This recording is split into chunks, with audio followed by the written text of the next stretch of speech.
Assalamualaikum warahmatullahi wabarakatuh. Izin memperkenalkan diri, nama Adetria Radita, NIM 120230076, Prodi Teknik Geomatika dari TPB 23. Di sini saya akan menampilkan pemrograman implementasi dari topik atau materi yang telah dipelajari sebelumnya di perkuliahan.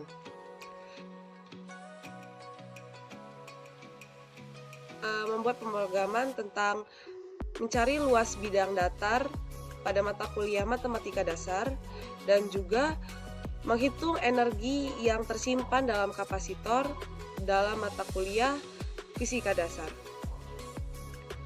Selanjutnya, di sini saya menampilkan flowchart matematika dasar untuk mencari luas bidang datar. Yaitu yang pertama, luas segitiga, luas persegi panjang, dan juga jejer genjang. Di sini fungsi kita masukkan string. Di sini kita masukkan string, yaitu untuk mencari luas segitiga, luas persegi panjang, dan juga luas jejer genjang. Di sini kita menggunakan int atau integer, yaitu C, A, T, P, L, A1, dan juga T1. Setelah diproses akan muncul inputan. Di sini akan muncul inputan pilih bidang datar yang ingin dicari. Selanjutnya, di sini saya menggunakan percabangan. Di sini saya menggunakan percabangan switch case, yaitu ada case yang pertama, case kedua, dan juga case yang ketiga. Di sini saya mengambil perumpamaan pada case yang pertama. Jika kita pilih case yang pertama, akan memproses inputan lagi. Di sini, masukkan alas dan juga tinggi dari luas segitiga.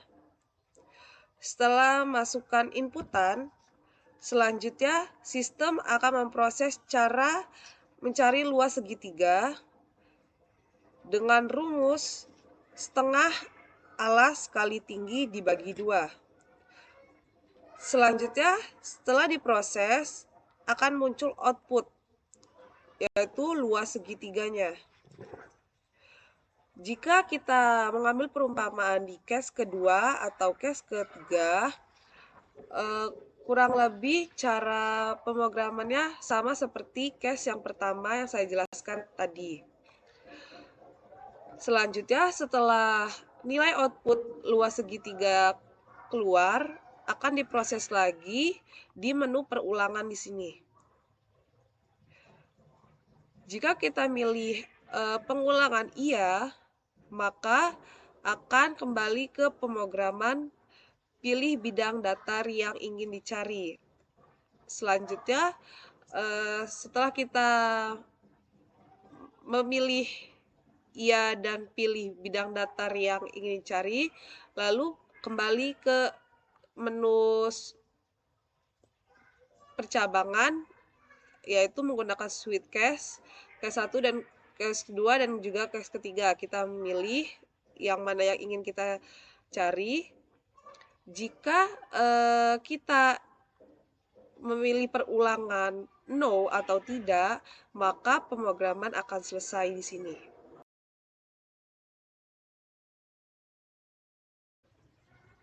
Selanjutnya, ini adalah flowchart yang sudah saya buat, yaitu untuk menghitung energi yang tersimpan dalam kapasitor. Ini adalah pemrograman yang kedua pada mata kuliah fisika dasar. Ini terdapat menu, yaitu untuk menghitung energi yang tersimpan dalam kapasitor, yaitu yang pertama ada rumus jika diketahui Q dan C, dan yang kedua jika diketahui Q dan V, lalu yang ketiga jika diketahui C dan V. Ini adalah rumus jika kita lupa terhadap rumus menghitung energi yang tersimpan dalam kapasitor. Selanjutnya ini ada menu main, lalu ada menu integer dan char pilih, lalu ada menu untuk dan juga input. Lalu selanjutnya, jika user memilih if yang pertama, selanjutnya pemrograman berjalan dan memasukkan banyaknya percobaan. Lalu user berjalan dan menginput banyaknya percobaan dan kemudian akan mendeklarasikan terhadap float, Qn, Cn, dan juga Wn. Ini adalah fungsi dari array yang berfungsi untuk menyimpan data. Selanjutnya akan kita looping yang berfungsi untuk menghitung dalam kapasitor. Fungsi ini akan terus berjalan hingga I kurang dari N. Selanjutnya, jika sudah, maka akan di looping kembali,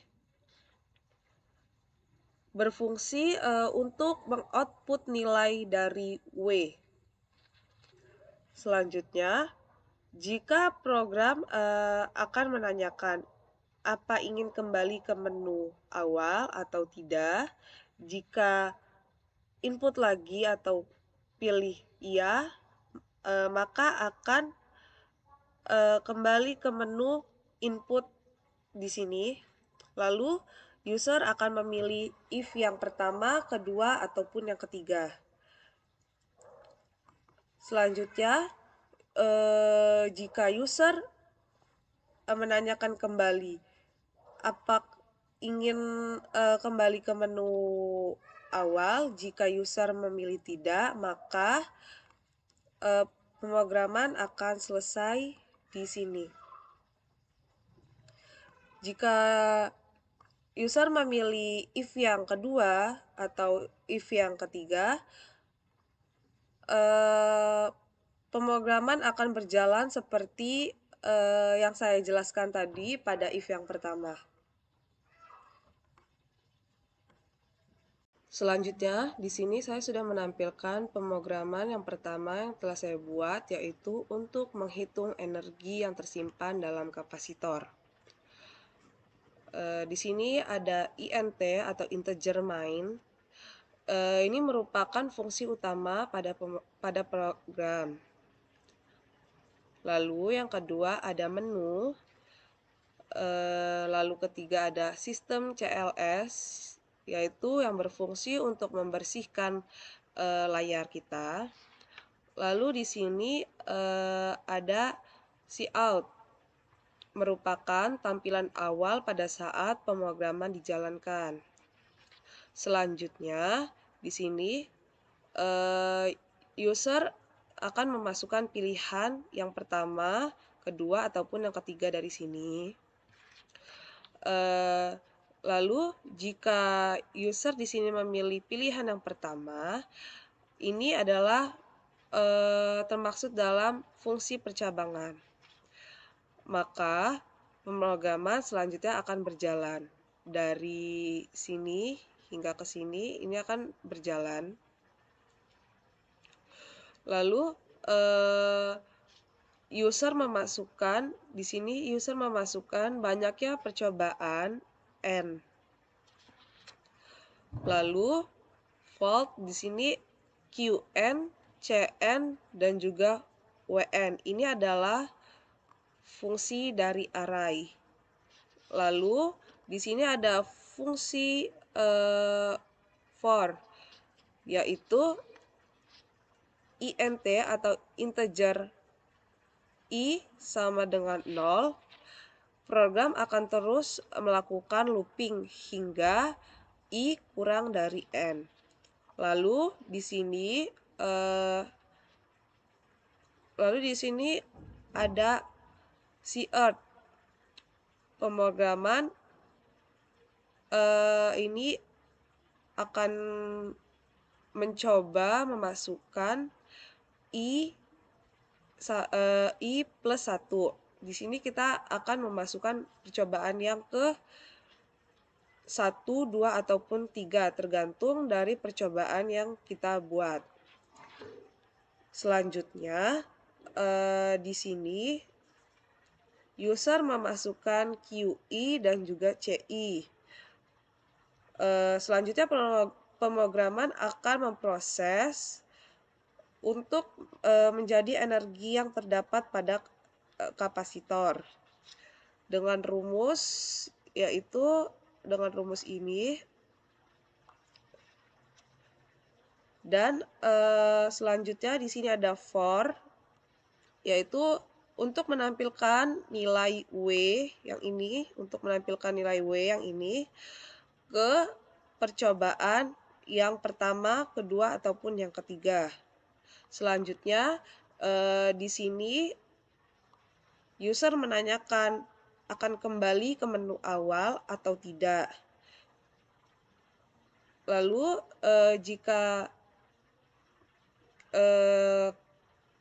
kita menjawab lagi sama dengan iya, maka pemrograman akan kembali ke awal.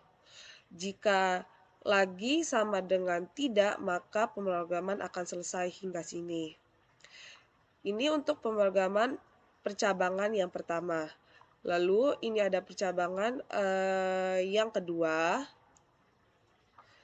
dan ada percabangan yang ketiga pula. Cara penggunaannya sama seperti percabangan yang pertama yang tadi kita sudah jelaskan di sini, tapi cuman yang membedakan yaitu rumusnya saja. Sudah di sini sudah saya jelaskan tentang pemrograman yang sudah saya buat. Kita akan mencoba untuk mengeklik run.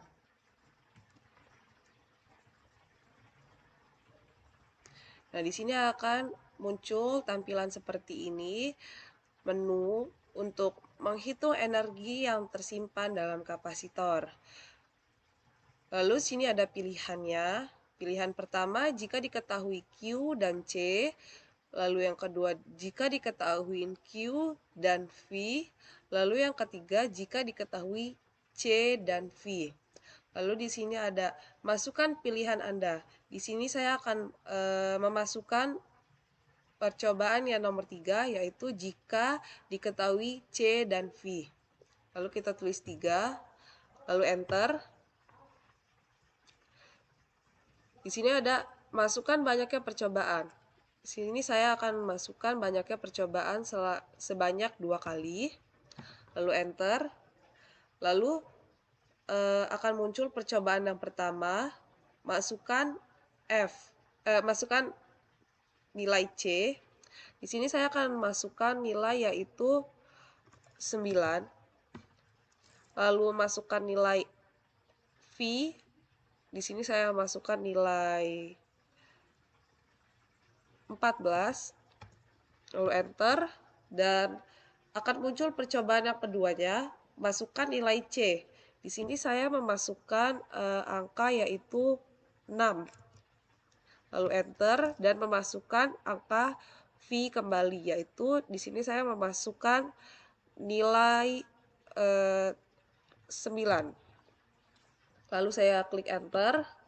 Lalu ini hasil yang keluar, yaitu nilai W untuk percobaan yang pertama yaitu 882 Joule.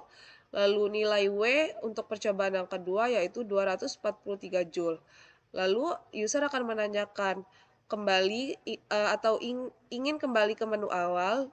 Lalu kita menjawab jika iya, akan muncul seperti ini, akan masukkan kembali pilihan yang kita inginkan. Kita akan mencoba kembali.